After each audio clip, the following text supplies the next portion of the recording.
A young, blonde man and a blue-haired girl sat across from each other at table. The man turned to her, declaring his desire to break off their impending engagement. Upon hearing this, the girl's face flushed, tears welling in her eyes, and she immediately grabbed her teacup with a trembling hand. The next moment, the cup flew straight towards the young man's face, splashing tea everywhere. He instinctively closed his eyes, trying to dodge. The girl was furious at his declaration and extremely flustered, jumping up from her seat and replying that she did not agree with his decision and never intended to. Turning around, she quickly walked away, tears still welling in the eyes of the Duke's eldest daughter, Capella Axicon. Apparently, this deeply hurt the girl. Her fiancé was the second prince, Oberon, who had declared that he wanted to break off the engagement, and she, as the only girl in the Duke's family, couldn't accept this. The girl didn't know whether to tell her father about this, but on the other hand, she understood that even in such a situation, Grim Reaper Corvvis Axicon wouldn't care about her. As Capella ran, a girl with an angelic appearance, practically glowing, appeared before her. It was, Noticing that the girl was crying, she asked why she was so upset. Capella raised her tear-filled eyes to her friend and, stammering, began to tell her what had happened. Afterward, didn't hesitate to embrace the girl, declaring that everything would be all right. She stood still, not moving, apparently completely taken aback. Then, stepped back, placing her hand on Capella's head and suggesting that she talk to her fiancé again, as she was sure he would understand everything. After a moment of thought, Capella's face brightened as she agreed with her friend's advice, smiling at her. The girl thanked and turned to go to her fiancé, intending to talk to him again. In her heart, she sincerely thanked her friend and agreed with her words. Arriving at the correct room, she stopped at the door and then carefully knocked a few times, explaining that she had come to talk to the prince again. There was no answer, so Capella decided to call out to the man, then pulled the doorknob, declaring that she was coming in. But the sight that met her shocked the girl. She screamed in fright. There, on the floor before her, sat the prince, a sword plunged into his chest, surrounded by blood. The man was clearly not long for this world. But at that moment, the door opened again, and a woman's scream echoed. The maid, seeing such a sight, collapsed to the floor in fright, screaming at the top of her lungs. Noticing Capella, the maid immediately decided she was the culprit. Capella immediately started shouting that she had nothing to do with it, but the servants wouldn't listen and called the guards. When the guards arrived, the maid pointed at the girl, demanding they arrest her, while Capella tried to prove her innocence, but no one listened. The men immediately grabbed Capella's arms, squeezing with all their might, and bound them behind her back. Lifting her head, the girl caught sight of the maids whispering amongst themselves, watching her arrest, and then suddenly, she heard a familiar voice, making her eyes widen. Her friend,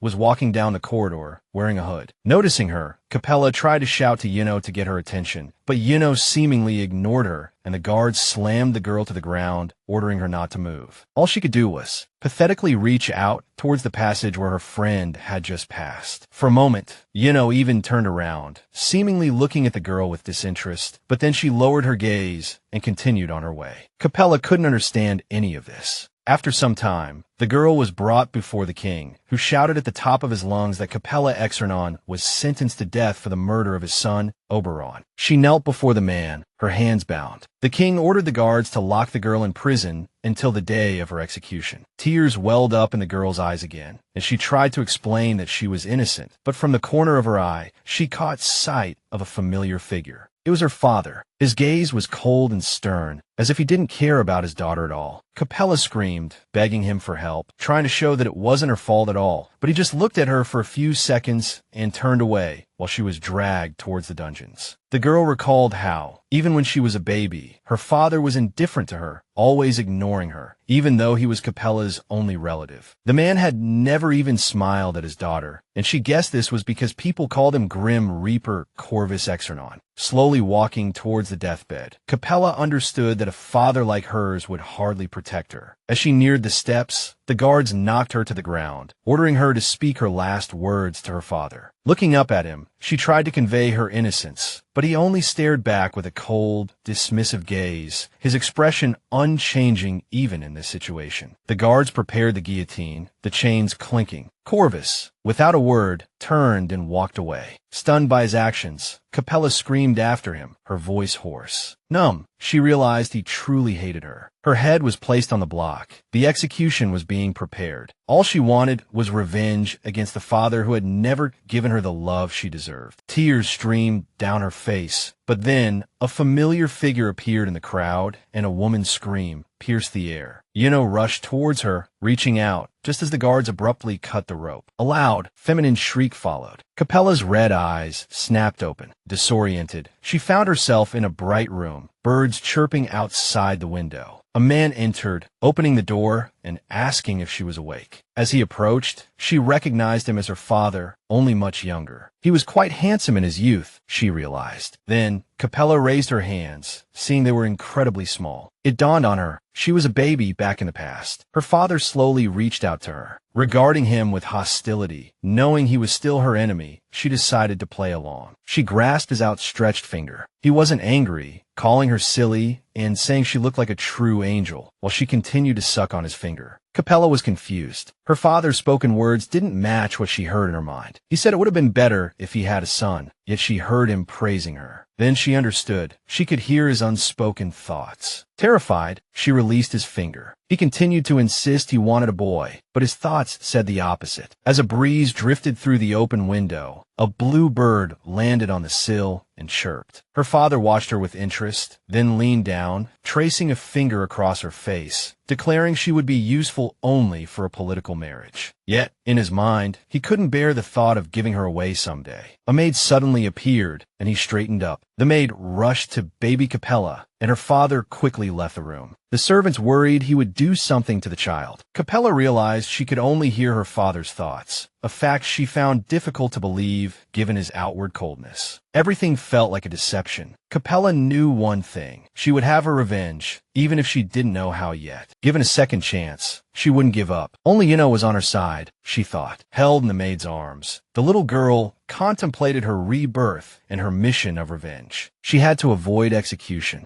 A year later, now able to walk, Capella was ready to begin her insidious plan. A small blue bird was her constant companion. She hurried towards her father's office, pushing the door open and peering inside. If the Excavation family's influence declined, her father would be devastated, she reasoned. She intended to sabotage his work in any way possible. He was engrossed in some documents. Capella tiptoed into the room, considering how to address him to maximize his irritation. She stomped her little feet and called out, clearly saying Papa, which immediately made him look up. Capella ran towards him, arms outstretched and a smile on her face, expecting to be picked up. He stared at her, surprised by her actions, especially her calling him Papa. It was her first word. His heart melted at the sight, but he tried to hide it, awkwardly picking her up and looking at her with a grim expression, saying she was nothing but a burden. Afterward, the little girl was ushered out the door, which promptly slammed shut right in front of her little nose. Corvvis proudly raised his head, thinking that he had to work hard to protect his little angel, and that he wasn't planning on sleeping today. When Capella was 3 years old, she was showing off her drawing skills. A woman, clearly a nanny, asked with a smile if the girl liked the activity. While drawing a sun on the paper, she thought with a sinister smile about how to curse it. Capella remembered seeing this drawing in the mansion's library in her past life, and if she put it under her father's pillow, he would have nightmares. The drawing wasn't accurate, of course, because she wasn't sure she remembered it perfectly, but she tried to convey the meaning. The girl hoped that now her father would sleep forever. When the drawing was finally finished, Capella held it up with her small hands and admired it, birds circling around her, which the nanny noticed, saying with a smile that they got along well. The protagonist threw the little bird into the air, declaring that she named the bird Lori. Afterward, the girl, without hesitation, rushed to her father to take his drawing to his room. She remembered that from the moment of her reincarnation, Lori had indeed always been by her side, and she didn't remember it from her past life. Entering the room, Capella reached for the bedside and slipped her drawing under her father's pillow, thinking that a bird wouldn't stop her revenge, and now she just needed to wait for nightfall. At night, the protagonist walked towards her father's room with a fork in her hand, thinking that she would never let the man she hated rest. Capella quietly opened the door, about to attack her father, but saw him looking at her drawing. Then came a loud and strange laugh from the man, which greatly frightened the girl, as she hadn't expected it at all. Looking at the drawing, the man thought that his daughter had drawn his portrait but was too embarrassed to give it to him personally. He wondered, laughing, how to thank the little girl, because no title or wealth could compare to her. He was going to frame the drawing. All his thoughts were praises for the young lady, though he never spoke them aloud. The protagonist's head was about to burst from her father's loud thoughts. Capella couldn't understand what nonsense was going on in his head, and the laughter frightened the girl even more, so she decided to retreat and ran away. Just 2 years later, Corvvis stood at the gate, looking at his daughter and explaining that he was leaving, and she looked at him with her sweet eyes. She blinked her eyelashes. Noticing the girl's reaction, the man thought she didn't want him to leave. She was only thinking about how to get revenge on him, then suddenly said she wanted to ride a horse. Corvvis refused. Then Capella put her hands together in front of her face and looked directly into his soul with her sweet expression, which struck his heart. He coughed and agreed anyway. The father actually wanted to take his daughter for a horseback ride, and for the little girl, it was another opportunity for her so-called revenge. The protagonist wanted to hurt this man. Corvvis lifted Capella onto the horse and took her galloping across the fields, and she looked around with such delight. This reaction also pleased him, although he tried to appear otherwise. As the girl admired nature, her father suddenly began to casually talk about finding her a fiancé. This news shocked her, making her freeze. A fiancé.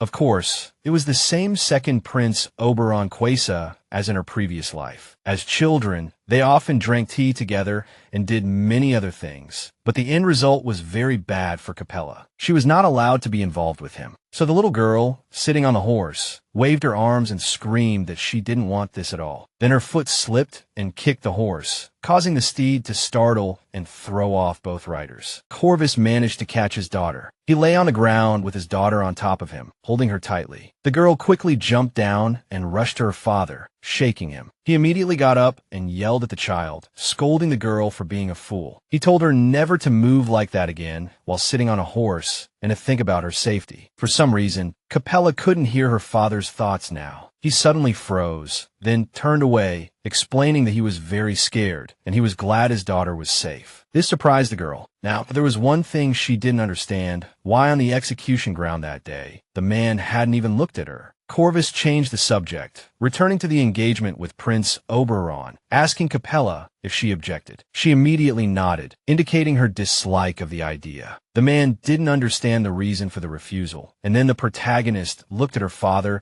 and suddenly declared that she didn't want to marry the prince, but wanted to marry her father. Only after saying these words did she realize that what she had just said to him personally was a very bad idea. He sighed, declaring his daughter's words nonsense. But the man's thoughts were completely different. The day after he himself thought about marrying his daughter, Corvvis sat sullenly in front of Capella, lecturing on how a parent could never marry their own child. In fact, he even specifically asked the king about it. Capella was astonished by her father's foolishness, until he covered his face in displeasure or anger, then handed his daughter an engagement certificate. To the second prince. Capella took it, her mouth agape in shock, as she didn't want to be in that kind of situation again. A few days later, Capella was already face-to-face with the little prince. He was smiling at her, happy to see her. The girl could only sigh in annoyance, understanding that even at such a young age, he was still a handsome man. Oberon was the second prince of the Quesa kingdom. He was known for his honest and cheerful personality. This man was once Capella's most desired fiancé, but then he suddenly decided to break off the engagement, and then Capella found out he had died. So from that moment on, the girl wanted nothing more to do with him. Her father pushed Capella towards the prince, and she stubbornly resisted. Now she planned to temporarily forget about revenge and use her father. Then Queen Alice Quesa herself appeared before them. She smiled and asked Corvvis if he was being overprotective of his daughter. Looking at this woman, Capella remembered the grumpy, old woman. In her past life, it was Alice who, through scolding,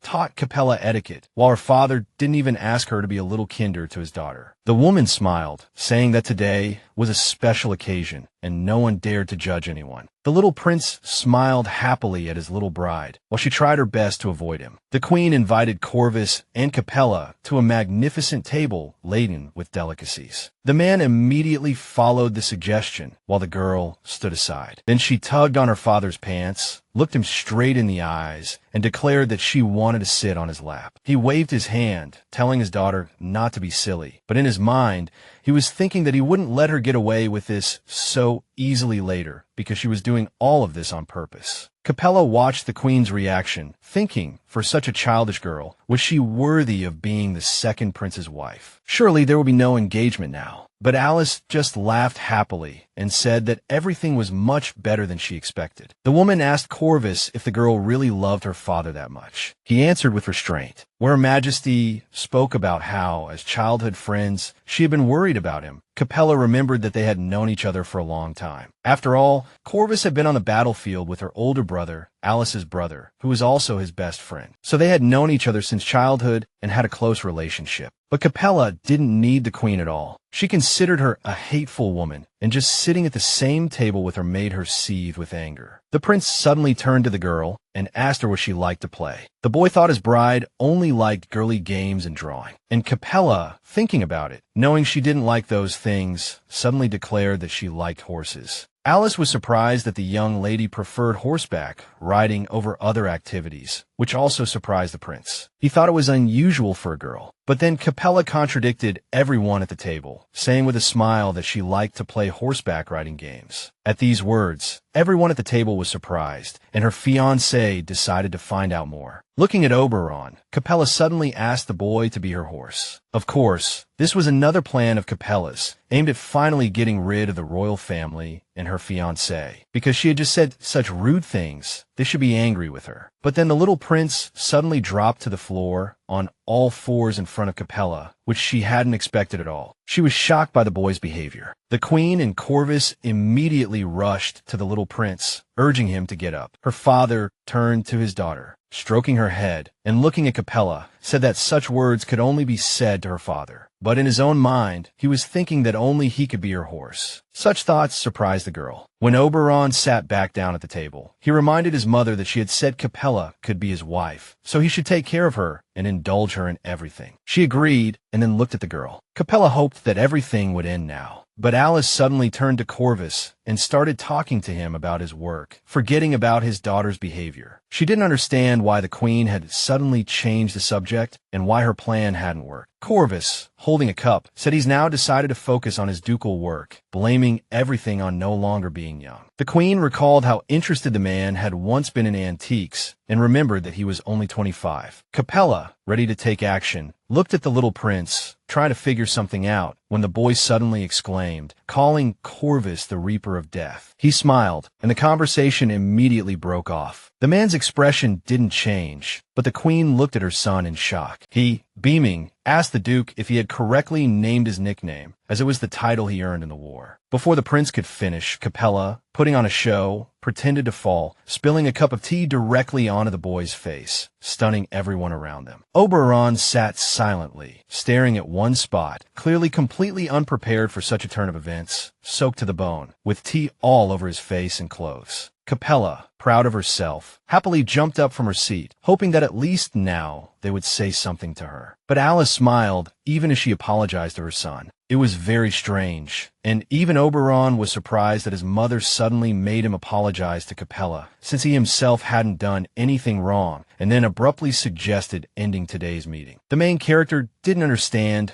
why they suddenly started apologizing to her. The queen was all smiles, clearly delighted with the girl, but Capella didn't understand how this had happened, realizing that what happened next would be the same as in the past. Sitting in the carriage on the way home, the main character thought that, at this rate, she would be executed again, which made her angry, but suddenly, her father spoke to her. He abruptly picked up his daughter and sat her on his lap. She turned to look at him, as it was a strange and unexpected move. He, looking relaxed, explained that he did it because the carriage was shaking a lot, and then the main character remembered her words about wanting to sit on his lap. But she didn't understand why he suddenly thanked her mentally, and for what exactly. At this time, the queen was walking along the path with the prince, clearly unhappy with her son's behavior, asking how he suddenly knew about the Reaper of Death. He, tugging at her skirt, said that Corvvis was very cool. Alice began to scold him, saying that this name has two meanings, but she was suddenly interrupted by a knight who said he had a message from the Duke of Feria. The man announced that a new saint candidate had been chosen, and upon hearing this, the queen turned around, after which the knight added that he wanted to meet her. Alice asked what the new candidate's name was, and the man, thinking for a moment, said that it seemed to be Juno. A few days later, in the Axicon family's living room, the little prince begged Capella for forgiveness. She looked at him, wondering what exactly he was asking forgiveness for. The boy explained that he was apologizing for what he said about her father, but the main character thought it was something else, as she had long forgotten those words. The girl sighed and nodded, saying that she didn't remember anything, so there was no need to apologize. She wanted the prince to stop bothering her and go home, but he was overjoyed, delighted by Miss Capella's kindness, and then suddenly handed her an envelope. Oberon, smiling, explained that it was an invitation to his birthday. Hearing this, Capella was horrified, as she didn't want to go there at all, but the prince assured her that it would be great and she could come with her father. The boy's expression touched the main character. On the appointed day, the main character and Corvvis finally appeared at the party, and the man asked his daughter if the dress suited her. She, smiling slyly, deliberately wore such a simple dress, as she thought the queen would be shocked that she came to her fiancé's birthday in such an outfit. But her father didn't care. The main thing for him was his daughter's comfort, although he thought the dress was specially chosen to match the color of his eyes. The girl, outraged by this idea, blurted out that it was a coincidence, as she just wanted to be fashionable. The man was surprised, as he hadn't said it out loud, and then, smiling, remembered that her mother really liked this color. Hearing this, Capella froze, and her cheeks flushed. Corvvis, saying that they were very similar, mentally thought how good it would be if his beloved was with them. Now, after that, the man left, leaving his daughter there, and he himself went to greet everyone, as he was suddenly overwhelmed by a feeling of loneliness, which he didn't tell her about. Capella didn't understand why her father had suddenly ignored her. Noticing the expression on his daughter's face, he turned around and asked if she had something to say to him. But the girl just smiled and wished her father good luck, and when she was finally alone, memories suddenly began to flood back. Capella recalled a scene, a boy falling and scraping his knee, a girl healing his wound. That girl was her best friend, Juno. The same thing had happened today. She was helping a wounded boy. People surrounded them, looking with surprise at the capable young lady, as many were seeing magic for the first time. Capella was overjoyed, smiling like the happiest person alive. She remembered that this was the day they became best friends, the day they first met. In certain eras, miracle workers called saints are born, capable of using magic, a power only gods could wield in ancient times. The era a saint is born in is called an era of peace. Ophelia was a saint and Capella's best friend. She was always there for Capella when she was sad, giving her the love her father failed to provide. Just then, a boy poked Capella's shoulder, pulling her from her thoughts. He pointed to the side, telling her that her fiancé was in another direction. Capella shyly raised her head and thanked the stranger. He simply smiled humbly in response, then was called away by someone. But to Capella, he looked very familiar. However, there were more important matters at hand. She turned to Juno, about to wave,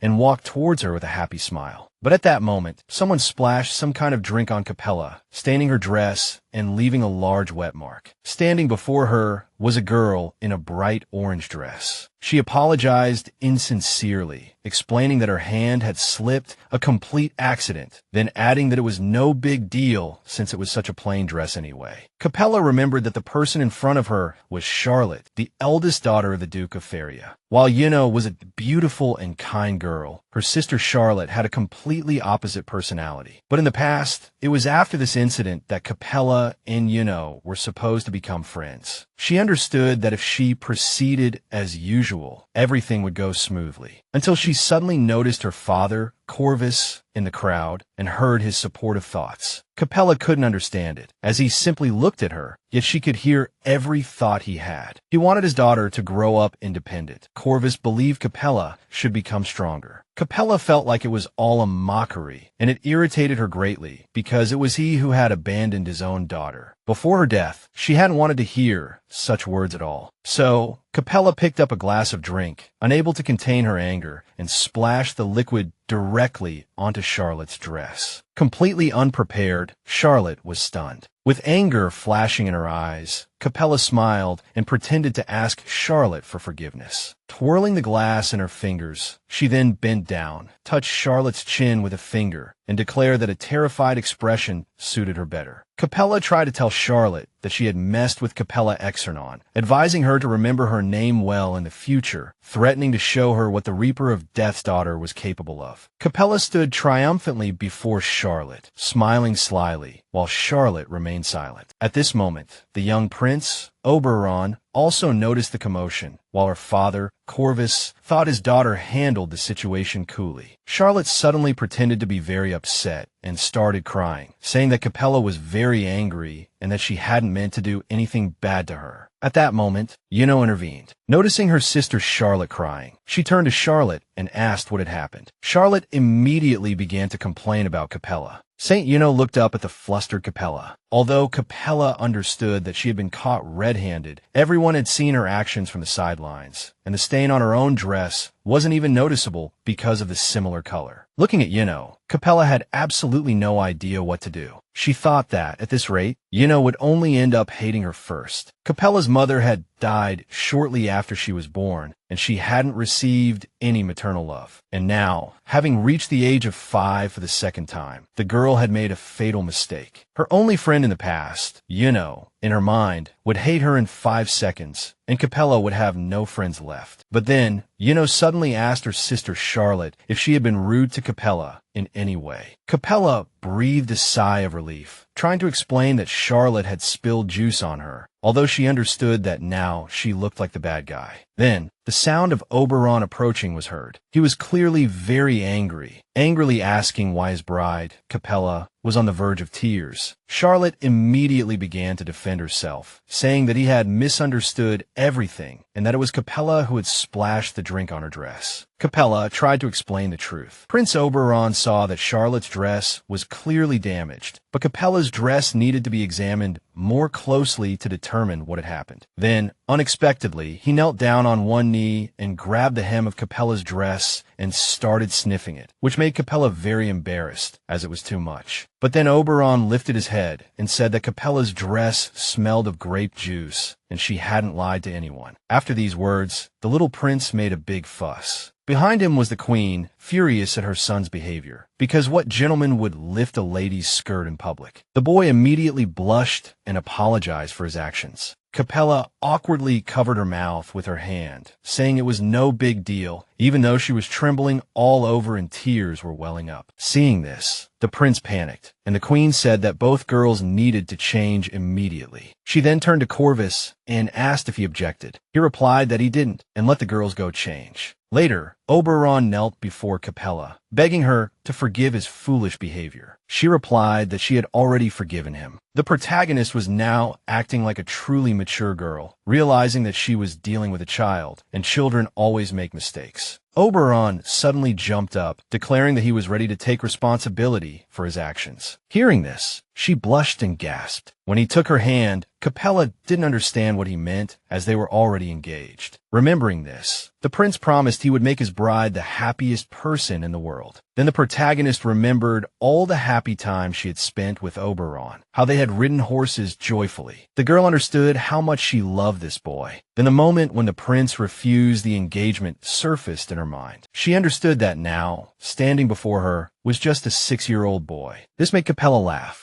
She explained that she was the one who needed to apologize, as she was sorry for ruining his birthday. He told her not to worry. Then the protagonist suddenly asked where the girl next to Charlotte was. Oberon asked if she was talking about the recently adopted girl. He guessed they were both with their parents now. After that, the protagonist made a sad face, saying she wanted to be friends with Juno. After that, the little prince immediately took his bride's hand and, with a sharp tug, ran forward with her. He ran forward laughing, clearly wanting to take the protagonist somewhere, telling her to leave everything to him. The prince admitted that his mother considered Capella the best in the world and told her son to protect her. Oberon said that if the prince couldn't make his wife happy, then his people couldn't do the same. These words surprised the protagonist. The boy turned to the girl and asked only one thing of her: if she suddenly wanted to cry, then she should lean on him, Now before her was the Oberon she had once fallen in love with. The boy promised the protagonist that she would never have to cry again. It was his personal oath. Then they both suddenly stopped. The prince apologized, thinking he had said something stupid. Capella said everything was fine. She had a request. The protagonist wiped the tears from her face and asked Oberon to call her by her name, Capella, directly. He responded with a smile, then took the girl's hand tightly again and led her somewhere. She hoped that at least now she would be able to fully enjoy her first love. The prince and Capella managed to catch up with Charlotte and Juno and their parents, who had already left. He called out to the blonde girl, which made everyone immediately turn around. Charlotte, noticing the boy, immediately beamed, and then she saw the protagonist, whose hand he was holding tightly. This immediately made her lose her composure. The head of the family bowed to the prince and asked if the boy wanted something from his new daughter. Oberon, beaming, explained that his bride wanted to be friends with Miss Juno. Capella was shocked by her fiancé's directness. Their mothers giggled happily, recommending their own daughter, Charlotte, as a candidate for their friendship. She understood that even though the girls had recently quarreled, she was still trying to protect Charlotte, calling her a good child. But she was clearly against her mother's idea. The protagonist replied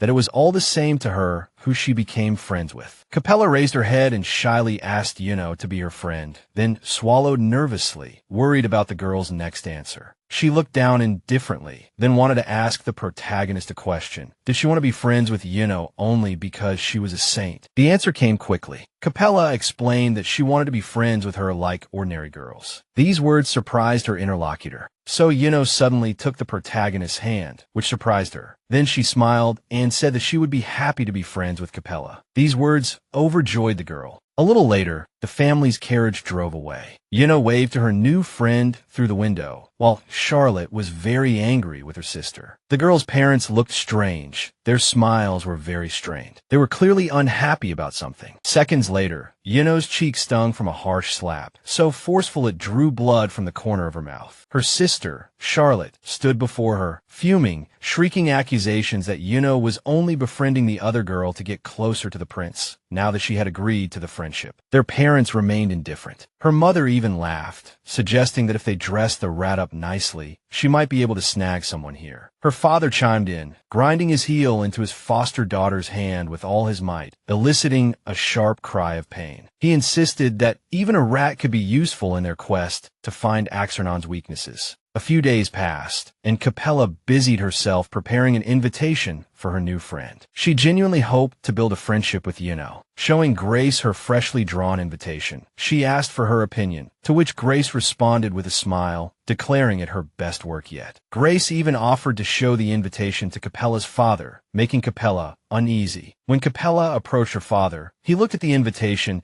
and suggested inviting Oberon as well, privately wondering when his daughter would write a similar letter to him. Corvvis explained that Capella's friendship with Juno was thanks to Oberon, so he felt the young prince should also receive an invitation. In front of his daughter, Corvvis struggled to contain his joy, trying to dismiss her quickly, lest his goofy grin betray him. Overhearing her father's inner thoughts, Capella quickly excused herself. Walking slowly down the hallway, Capella realized that Oberon had made her heart flutter the other day, something she hadn't noticed at the time. Recalling his image, she thought it best they not get too close. In other words, despite the flutter in her heart, Capella wasn't about to change her plans for revenge. Now, she needed to prepare a sophisticated tea party for her friend. When the appointed day arrived, Capella practically flew down the stairs to prepare for the lavish event. At that moment, she thought the treasure room might come in handy. A few minutes later, she stood before its entrance, practically clinging to the door, trying to coax it open. She succeeded. Capella stood at the entrance, gazing at the massive cabinets filled with various treasures. She intended to use their precious tea set from the treasure room to ensure the tea party's success. Her hand reached out slowly towards one of the plates. Just then, her father, Corvvis, appeared out of nowhere and pulled her back. He scolded her, explaining that no one could touch these sacred artifacts with bare hands, as doing so could cause everything around them to explode. Capella lowered her head in shame, quietly apologizing for her foolishness. Corvvis knew it was his own fault for not watching over his child properly. Capella softly asked if the plate was a sacred artifact. He confirmed it was, adding that everything in the room was. Looking around, Capella was truly astonished. Corvvis, confused, asked if she had truly forgotten which family she belonged to, then realized he had never told her. Capella realized this was her chance to uncover her father's secrets, and a plan formed in her mind. Putting on a sweet expression, she feigned ignorance. The expression shattered her father's already fragile heart. Corvvis crouched down and told her he would explain. He asked if she knew what sacred artifacts were, and she pouted, claiming she did. Little Capella decided to show off her knowledge, explaining that sacred artifacts were relics discovered in the last 100 years, rumored to be made with a lost art called magic and possessing supernatural powers. Capella concluded with a smile, saying that modern technology couldn't replicate them, but this ancient knowledge was proving quite useful to her now. Corvvis affirmed her words, adding that the plate she'd reached for could remove toxins from any food. He privately thought his daughter was a genius, then asked if she knew of the distinguished ducal families associated with divine power. Capella immediately thought of Juno, her best friend, who belonged to the Ophelia family. Corvvis agreed, explaining that their family was responsible for collecting and storing the sacred artifacts. Looking at his daughter, he added that the Ophelia family was responsible for raising the saint. Their two families were the pillars supporting the Quasi kingdom. This information truly surprised Capella, as she hadn't expected it at all. Stroking Capella's head and noticing her smile, Corvvis told her not to get ahead of herself, forbade her from ever entering the room again, and ushered her out. So, still standing before the enormous door,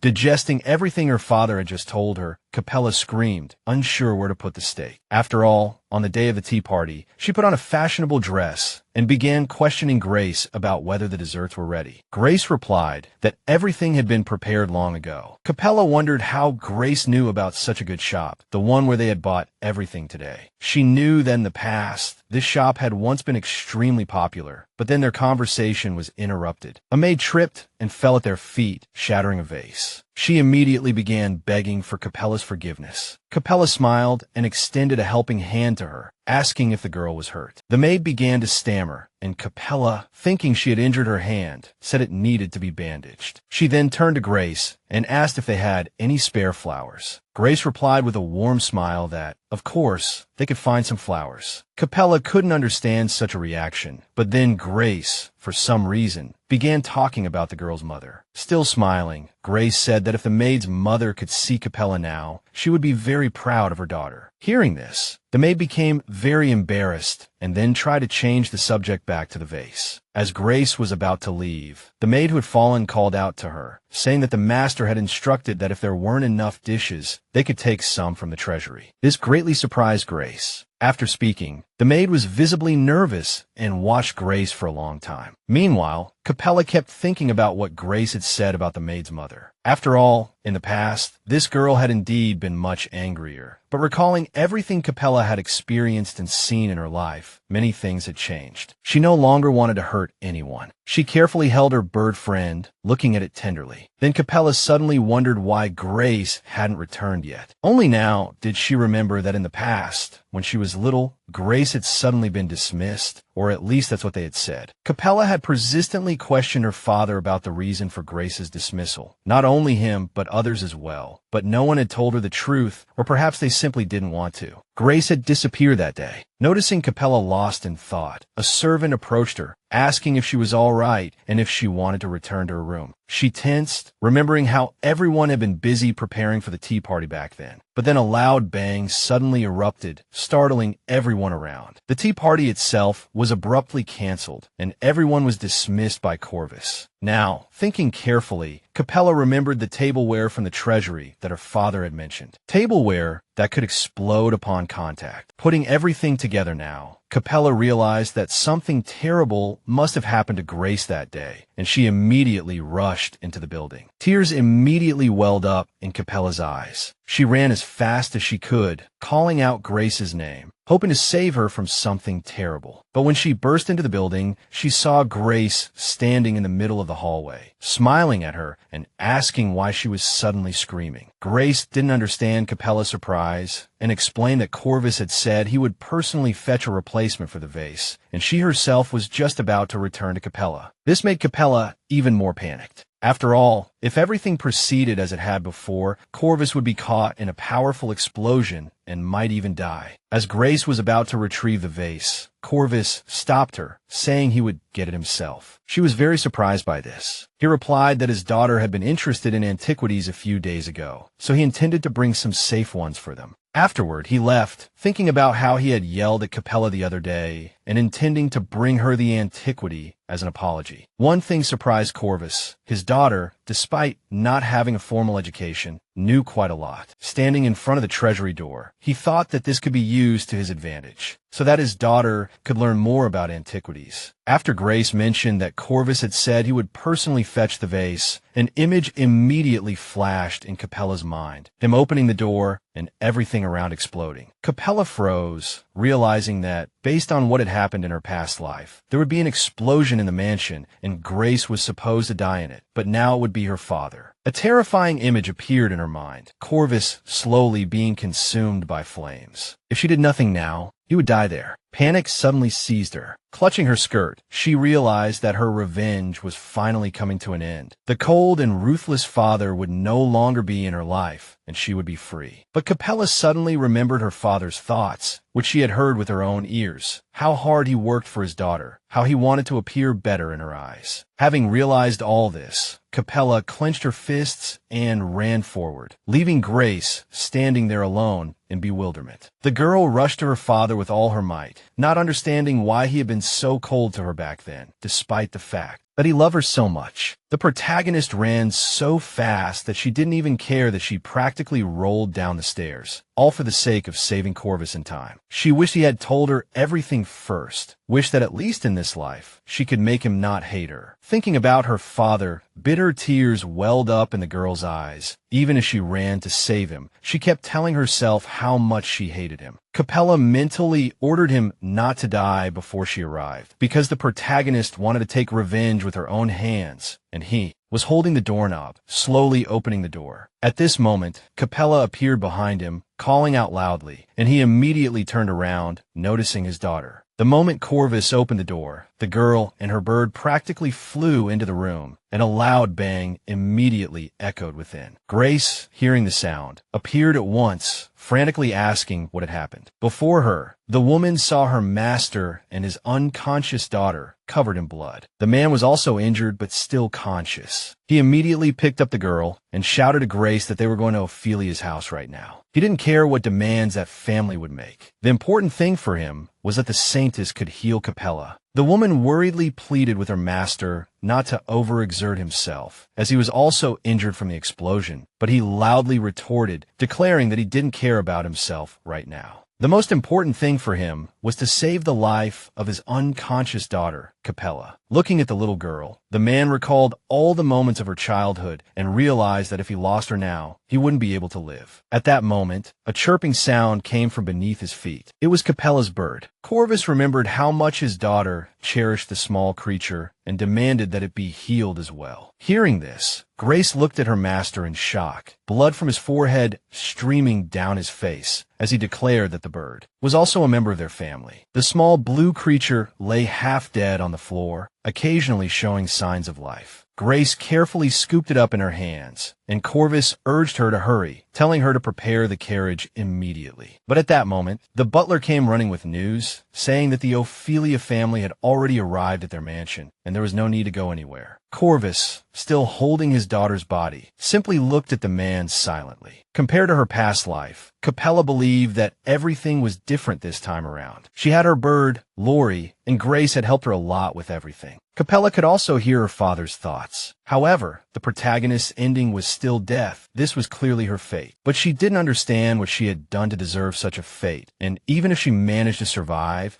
she wouldn't be able to change anything because her father would become distant again, and then she would die. At that moment, someone interrupted her thoughts. Someone's voice. The protagonist abruptly jumped up in bed, startled awake from her sleep. The first thing she saw was her father sitting next to her. Realizing that his daughter had woken up, he immediately pulled the girl into his arms, softly calling the protagonist sleepyhead. He held her tightly, almost whispering in Capella's ear that 3 years was too long. Hearing these words, the girl's eyes widened in shock. 3 years ago, when Juno agreed to help heal her friend, Capella, she diligently used all her strength to heal her wounds. When all the scratches and wounds had disappeared, the girl, somewhat exhausted and covered in sweat, moved away from the protagonist, saying that she had successfully healed all the injuries. But the father was only concerned about one thing: when his daughter would wake up. Juno turned around, apologized, and explained that she didn't know. Hearing these words, the Duke looked at her with malicious eyes, which made the poor girl tremble with fear. Her foster mother pulled her close, pleading with Duke Axicon not to look at her daughter with such eyes, because even though she was the saintess, she was only 5 years old. Moreover, the lady reminded the man of his promise. He frowned at her, not answering. Holding Juno, and with a sneer on her face, the lady said that Corvvis had to pay for their kindness. He clenched his fists, agreeing. Prince Oberon was also in the room at the time. Corvvis gently placed his hand on his shoulder, asking him to tell his father about everything that had happened between them. The boy looked up at the man and said if he could do anything for Capella, her father should just ask. Hearing this, he opened his eyes in surprise. Lady Ophelia intervened in the conversation, asking if the head of the family also needed treatment. Corvvis refused, turning to Grace, who was walking towards them with a small bird. For the man, after his daughter's life, her little companion's life was now also important. The lady, noticing the bird, immediately nodded to her foster daughter, who simply agreed to carry out her mother's order. Grace told Capella all these things. When the girl opened her eyes, she was already 8 years old. When Grace said that the protagonist was saved by Miss Juno, she beamed, admiring her friend, but unaware of how much she would have to repay this family. On the one hand, Capella thought that they were a family and not a poor one. Then she abruptly decided to ask Grace who was behind the explosion. Without turning around, Grace reminded the girl about the girl who had broken the vase in front of them that day, which shocked the protagonist. Capella didn't understand the reason for her actions, because she had already forgiven her that day. The girl asked what ended up happening to her. Not wanting to scare the little girl, Grace chuckled and clapped her hands, saying that her father had taken care of everything a long time ago, so she had absolutely nothing to fear. Then abruptly changing the subject, Grace said that Capella could ask for anything since she was still recovering. The girl listened briefly, slowly turning her head towards a familiar sound. On the floor by her bed, her favorite bird was carefully walking around, cheerfully chirping at its owner. The protagonist was shocked that her father had asked for Lori to be healed along with her. It was surprising because when he abandoned her in her past life, this bird simply didn't exist. But even after such a touching act, she still wasn't going to give up on revenge. In the evening, as Capella was getting ready for bed, her father was sitting in a chair by the bed, reading a book. The girl, not understanding why he was here, called out to him, after which he began to praise his daughter's voice, which he had missed so much. She looked at him nervously, asking why he was still in her bedroom. Corvvis sighed, asking if a reason was needed, while the thoughts in his head explained the situation, as for all 3 years he had been sleeping in his daughter's bedroom. Such information greatly confused the protagonist, and at the same time surprised her, because he even worked in this room and waited all this time. The man told her not to worry, as he didn't sleep in her bed, only watched. The girl was indignant because her back would hurt if she stayed in that position all the time. Her father again asked if Capella really wanted him to lie down next to her, to which she became indignant, not understanding how he came to such a conclusion. While he, looking at his daughter, had only thoughts in his head that he would sleep next to her and guard her sleep. She awkwardly said that today she could completely lie down with him, but Corvvis disagreed, as he believed that after that the girl would be nervously hating him. Capella blurted out that she wanted her father to sleep with her today. Hearing this, he immediately closed the book,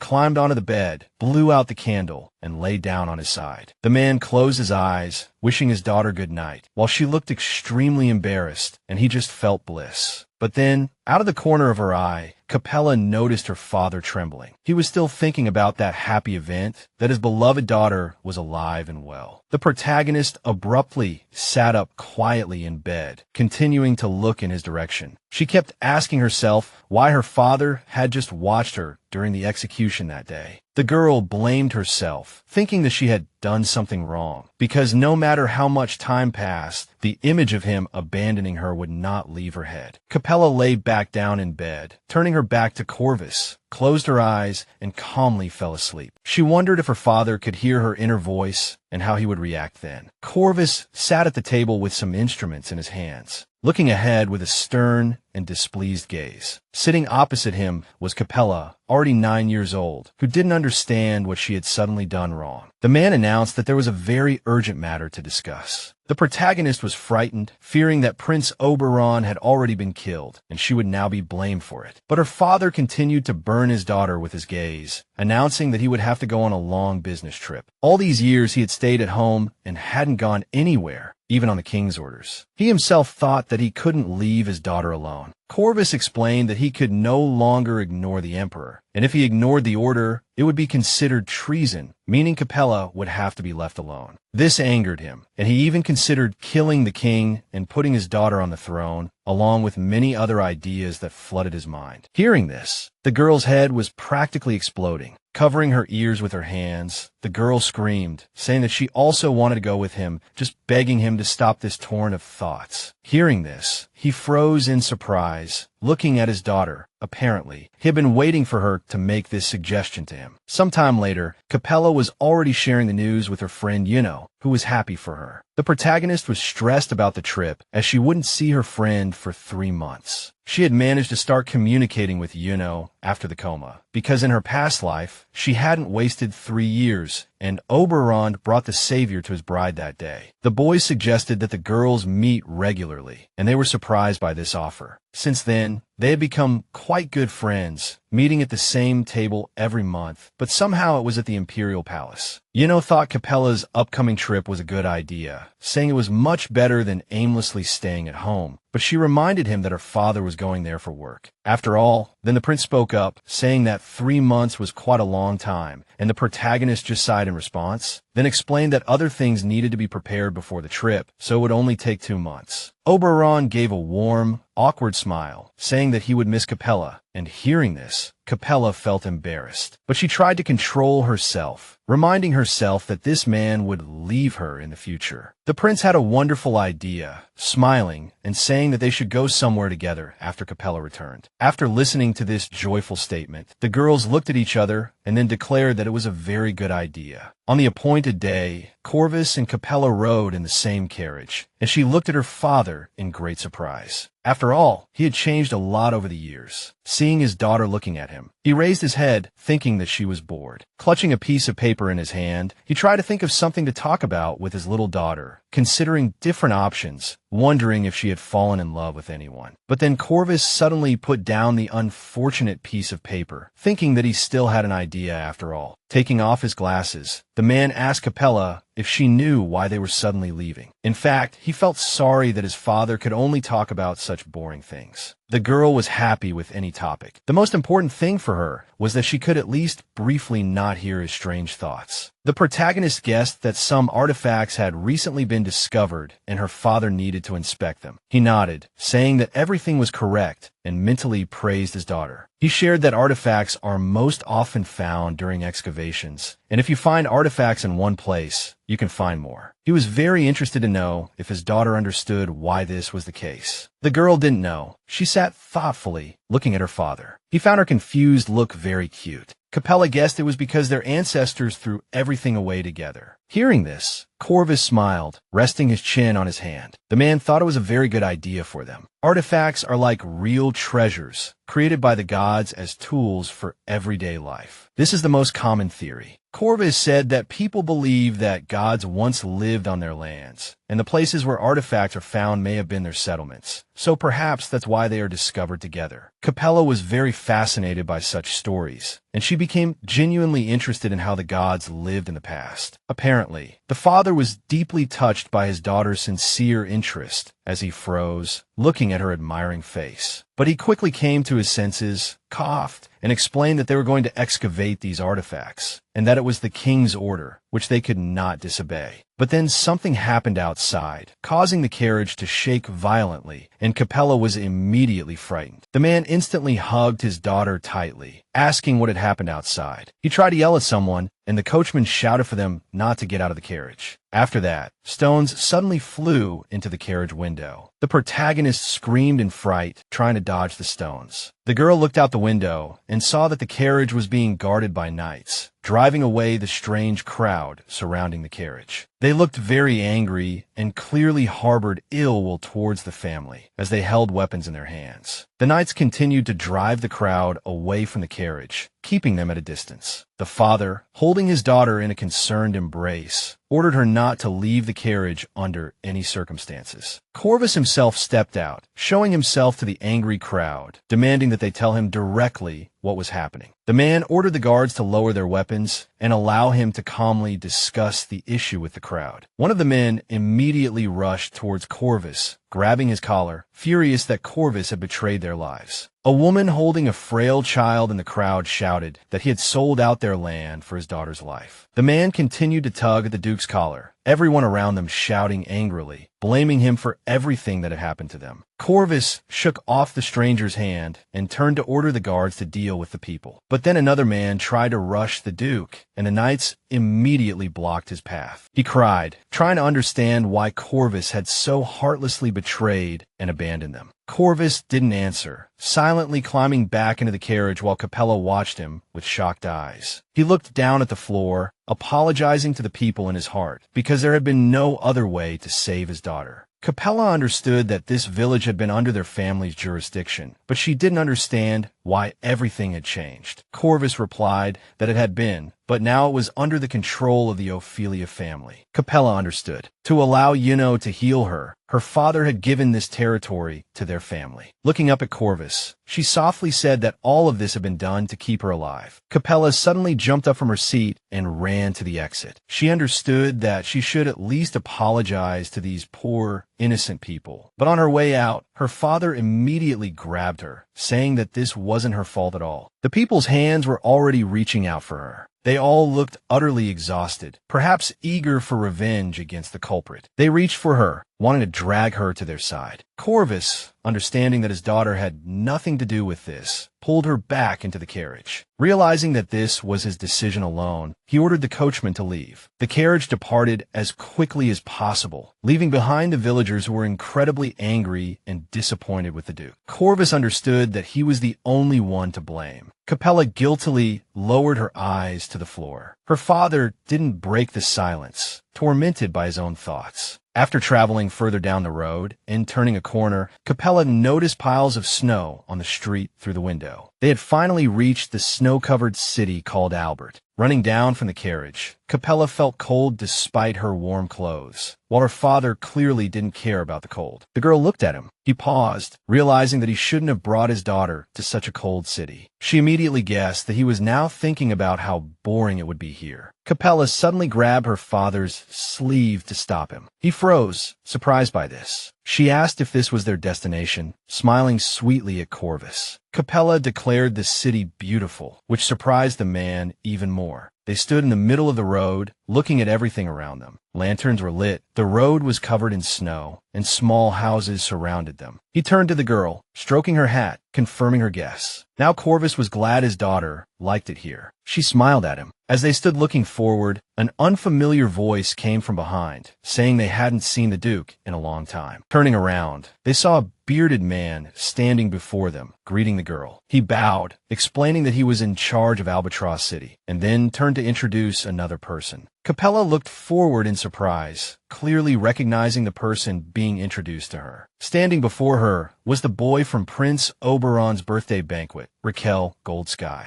Raquel extended his hand to the girl, saying he very much hoped to become Capella's brother. Capella stared at him in surprise, not hurrying to extend her hand in response. She was clearly very shocked. Capella didn't rush to answer, seemingly trying to process the information. She was surprised by the boy's words that he would become her brother. Startled, Capella rushed to her father, hugging him tightly. She was scared because, in her past life, this had never happened. Corvvis turned to her, smiling. He was glad that his daughter was calmer when she was with him. Raquel stepped closer, trying to remind Capella that they had met at the prince's birthday banquet. Capella remembered this, but tried to search through all her memories to determine if she had seen him anywhere else. Still hiding behind her father, she realized that in her past life, she had never seen Raquel anywhere else besides the prince's birthday banquet. Corvvis thought to himself that he wished his daughter would forget all the boys she knew and only remember her father. The man abruptly turned to Raquel, thinking he had long since given up on the idea of adoption. The boy explained that his father had a completely different opinion. He explained that he was forcibly sent to greet them when they learned of the Duke of Exernon's arrival. Capella was surprised to hear this, thinking they were referring to the fact that her father had no sons and needed an heir. Corvvis looked at Raquel and asked where Lord Goldsky was currently. He replied that he was inspecting the local market. Corvvis asked the head of the city to accompany him to the excavation site. The head of the city initially thought Corvvis was tired from his journey and wanted a rest, but he denied this, stating he didn't want to stay here long. Corvvis took Capella's hand, and they walked towards their destination. Corvvis understood that they would be returning home soon. He had some very strange thoughts in his head, thoughts that were indeed making his daughter anxious. Upon reaching their destination, Corvvis learned the details of the artifact's location. The head of the city, pointing to a high mountain, said that the former Duke of Exernon had already inspected this place. Corvvis stated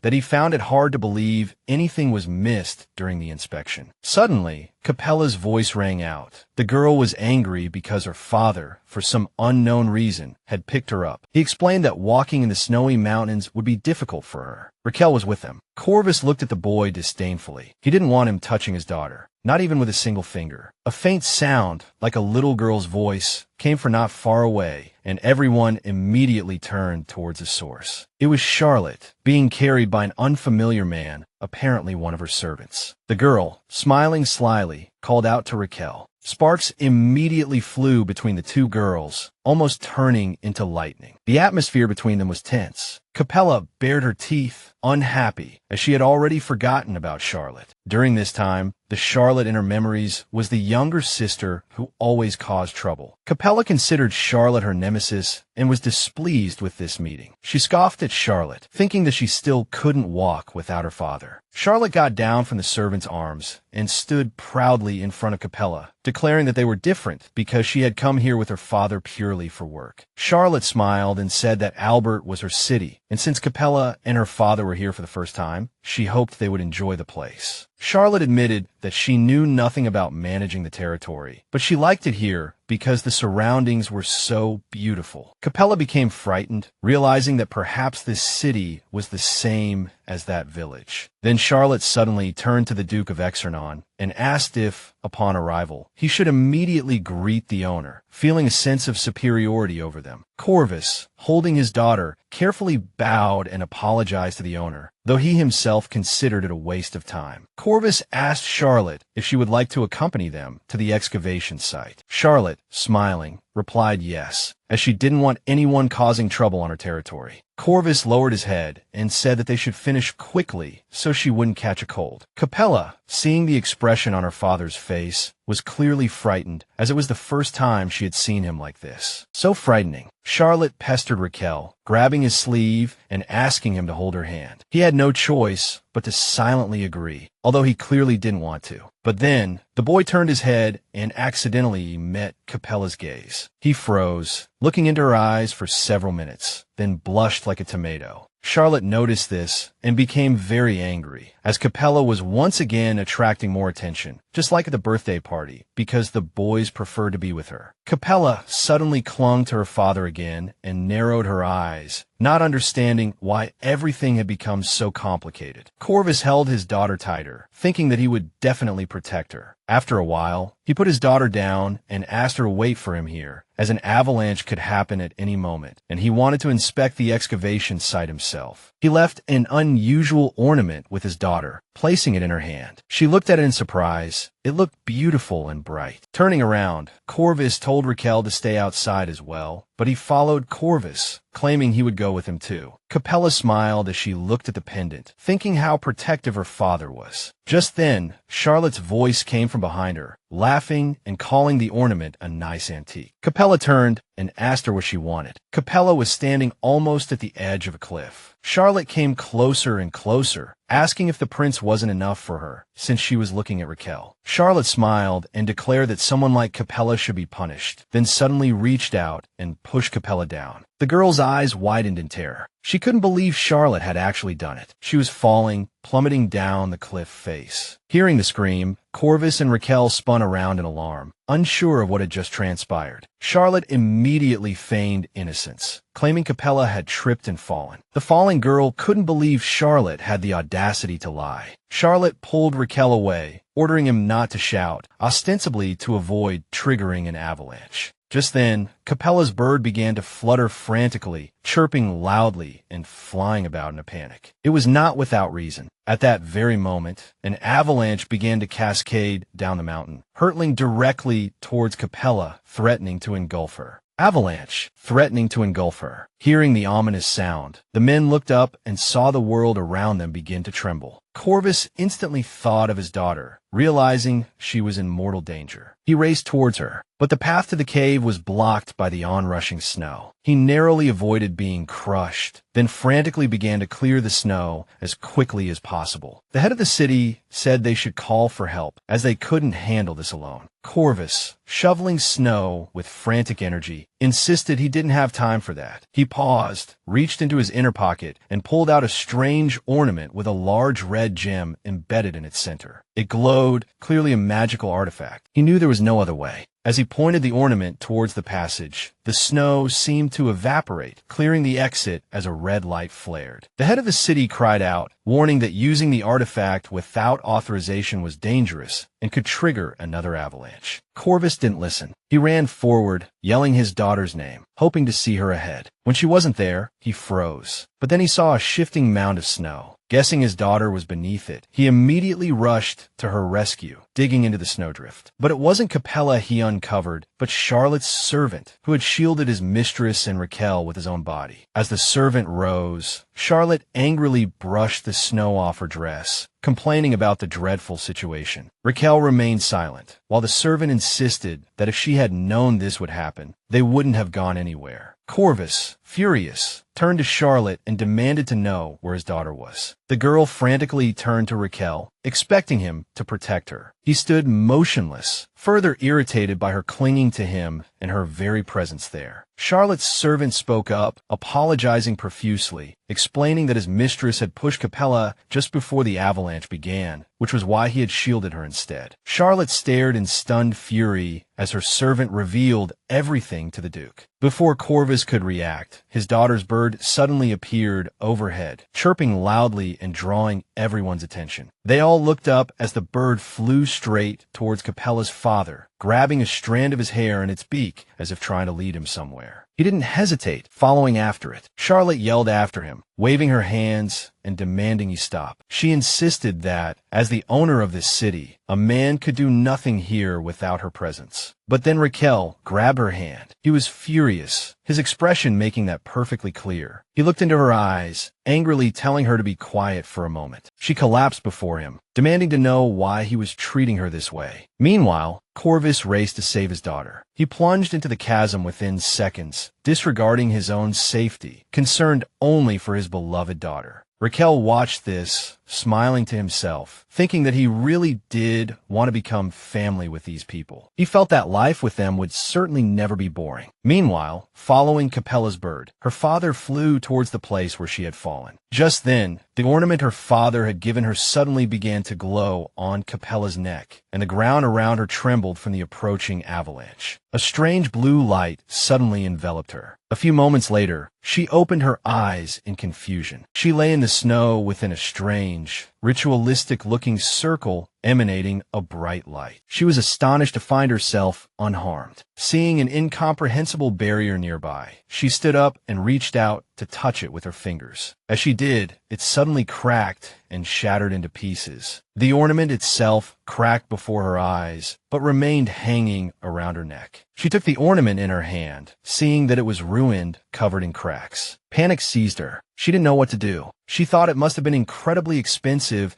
and that her family would be ruined. The thought flashed through her mind to pick up the pieces. Picking up one of the fragments, Capella examined it closely, realizing what a beautiful stone it was. Standing up, she suddenly realized how cold it was. Adjusting her hat, Capella realized she needed to figure out how to get back. Suddenly, she heard a loud, strange noise from above. Before she could look up, not far from her, something or someone landed in the snow with a thud. Capella immediately ran towards the sound. There, she found Lori, circling overhead and chirping happily. Capella was overjoyed to see her bird friend, relieved it was all right. Then, a familiar voice reached her, and she saw her father's head poking out of snowdrift. She immediately started calling out to him. He, ecstatic to hear his daughter was alive, responded as she frantically dug him out. When she finally unearthed him, she saw Corvvis's face. He immediately asked if she was all right. Capella, ignoring his question, cried out in alarm, asking in return if he was okay, clearly worried about him. After a while, Capella finally managed to dig her father completely out of the snowdrift and collapsed, exhausted. He apologized to her and noted that it was getting dark. Corvvis took his daughter in his arms, saying they should return to the city. Capella felt embarrassed. She clearly didn't like being carried. Corvvis closed his eyes, telling his daughter to be quiet and that he wouldn't even listen to any complaints. As he took a step, he realized he'd apparently injured his leg badly in the fall. He didn't show it, though, mentally calculating the best course of action. He had wanted to go to the cave first, but he overcame himself, convincing himself that he could carry Capella to the city even with his injured leg. Corvvis swore to himself that he would protect his beloved daughter no matter what. Hearing these thoughts, Capella felt a little awkward. Suddenly, she blurted out, "Dad is a fool." He immediately looked at her sternly, himself even more worried, thinking she was hungry. He even considered hunting a bear to feed her. But then Capella blurted out that everything was fine, so her father wouldn't worry anymore. The girl thought to herself that he really was a fool. Despite this, Corvvis led Capella into a cave, grateful that his legs hadn't failed him, at least for this distance. It was too dark to go any further. After seating his daughter, Corvvis picked up 2 stones, seemingly intending to start fire. The girl immediately asked her father what he was doing. He threw the burning stones to the ground, and the area around them was immediately illuminated by orange flames. Capella looked at the fire with delight. Sitting beside him, she finally enjoyed the warmth emanating from the flames. Corvvis sat on a nearby rock, watching his daughter, telling her to rest now. Looking at the fire, Corvvis thought that even if one stone was worth 50,000 lira, his daughter was more important to him. He was glad Capella felt warm, a smile on his face. But when she heard his thoughts about the price of the stones, she jumped up, startled. The girl suddenly decided to apologize to her father, taking out the necklace he had given her during the day and showing him what had happened to it. Corvvis told her not to worry. He himself remembered that the artifact was worth 100,000 lira, but he didn't care about the price, as it was one-time use and had the royal seal. Capella nearly fainted when she heard the price of these jewels, as her father sat there with a smile on his face. But he didn't care about that, because looking at his daughter now, he thought he would give anything for her, as long as she was safe and sound. Capella herself couldn't understand if her father would really do anything for her, as flashes of the past went through her mind. The girl looked up, suddenly looking at Corvvis, and decided to ask her father if he loved her. But he turned away, saying Capella was asking silly questions. In his mind, however, he repeated that he loved his daughter very much, and considered it obvious. Capella closed her eyes and smiled, understanding that if she couldn't hear her father's thoughts, she would quickly be offended by him. Now, it warmed her heart. Then Corvvis suddenly blurted out that perhaps her mother would have loved Capella even more than he did. These words stunned the girl, and she froze. Corvvis said that his beloved had been very much looking forward to her birth, and he still remembered it. Capella recalled that in her past life, her father had never said such things to her. The girl jumped up, declaring that she knew nothing about her mother, hinting that she wanted to know more. Corvvis, smiling, replied that this was all because there wasn't even a single portrait of her left. He then added that it was all very funny, because at first, he hadn't even wanted to have anything to do with her mother. Corvvis said that his beloved was a commoner, and they were of different social standings. It was difficult for them to get permission to marry. Then he added that before they were married, Capella was already in her mother's womb. The girl blushed, thinking it was shameful, but the man suddenly declared that he later killed his lover, all his relatives, and the mother of his daughter because he was the reaper of death. Before he could finish, her father was suddenly attacked by a bird, Lori, which began to peck at him. He became angry, thinking she was hungry. Turning around, the man was about to leave, asking if Lori was eating nuts. He was also worried that his daughter was hungry. Suddenly, Corvvis lunged forward angrily, as if trying to grab someone, until Capella suddenly grabbed him, as if to stop him. The girl clutched the edge of her father's coat. He looked at her in surprise. The girl stared wide-eyed at the man and suddenly asked if the Reaper of Death would kill her too. This question shocked him, but he quickly composed himself. Turning around, he replied that yes, if he had to do it in the future, although he himself had not envisioned such a future at all. Capella could clearly see her father trembling, which frightened her. Suddenly, Lori flew past, distracting the girl. Then she soared upwards and darted forward, away from the girl. The girl ran after her, telling her not to run outside. But when they got there together, Capella gasped in delight as the northern lights appeared before her. Corvus's voice came from behind, telling how he and Elisa, the girl's mother, had once watched this natural wonder together. He put his hand on the girl's hat, admitting that he was very happy to see this sight with her. Looking at the northern lights, the man thought how much he wished the three of them could be here now. At such a moment, his expression was so dejected that it was difficult for the girl to think about revenge. But she could never forget that anger and sadness. Although, when Capella began to hear everything deep in her father's soul, her thoughts changed somewhat. The girl suddenly turned to her father and smiled sincerely at him, saying that if he had to kill her, then let him do it without hesitation. Looking at Corvus's frightened and confused face, the girl thought to herself that she wanted to make this man afraid, to make him cry. She wanted to erase his cold expression. Capella didn't know why their future had become like this, but now, the girl only wanted one thing: to become stronger. Looking into her father's eyes, the girl continued, saying that when the moment came to kill her, she would do it in such a way that even the Reaper of Death would doubt, and that would be her revenge. After a while, Capella fell asleep on her father's shoulder, snoring softly, and he thought to himself that he never thought his daughter would say such things. Smiling, he poked the girl's cheek, thinking that when she said those words, Death himself would be charmed by her. Then Lori landed on his shoulder and began to chirp happily. Corvvis scratched her neck, realizing that she wasn't afraid of him either. Looking at his daughter lying on his shoulder, he smiled again and whispered that at this rate, they would soon drive him crazy. The next morning, the girl was in a warm bed in the city. She dozed peacefully, opened her eyes, and noticed the unfamiliar surroundings. The bed was different, and the walls were different too. The girl's bird immediately rushed to her, and Capella immediately asked her little friend if they were home now. Then she remembered how she and her father had gotten lost, and immediately jumped out of bed. After all, she had suddenly dozed off during their conversation in the evening, and now she was worried that something might have happened to her father. So she ran to him, stopped, and behind the door, the girl heard a familiar voice enter the room. She saw her father sitting in a chair and immediately called out to him. He sighed, saying that she had finally woken up, although he was genuinely glad about it. Capella was only concerned about one thing: how Corvus's leg was, and she asked him about it. He attributed it to a dream, saying that she had dreamed it, and he himself was surprised how she knew, since he hadn't mentioned it, thinking it was all due to the power of love. The girl was confused by this. She didn't believe she could hear his thoughts because of some power of love. At that moment, a male voice came from behind them, and the girl slowly turned to look at the source of the voice. Seeing Duke Aphilia and his daughter standing before him, Corvvis remarked that they had arrived quite early. Capella immediately rushed to her friend Juno, asking her to help her father, whose leg was injured. She replied that she could certainly help, and then suddenly noticed her adoptive father's contemptuous look. She admitted that she had come to the city because she had learned of Capella's disappearance. She took the girl's hand and asked her friend not to worry, because thanks to her father, she was all right. Juno went up to Corvvis and asked him to let her see his injured leg. He replied that before that, he wanted to discuss some things first. His gaze stern and furious. He explained that when the avalanche occurred, his daughter was the only one at the foot of the cliff. The Duke was concerned with only one thing: why Charlotte had become visibly tense at these words, stammering a reply that it had nothing to do with her. Her father, Duke Aphilia, placed a hand on Charlotte's shoulder, chuckling and telling her not to frighten the children so. He added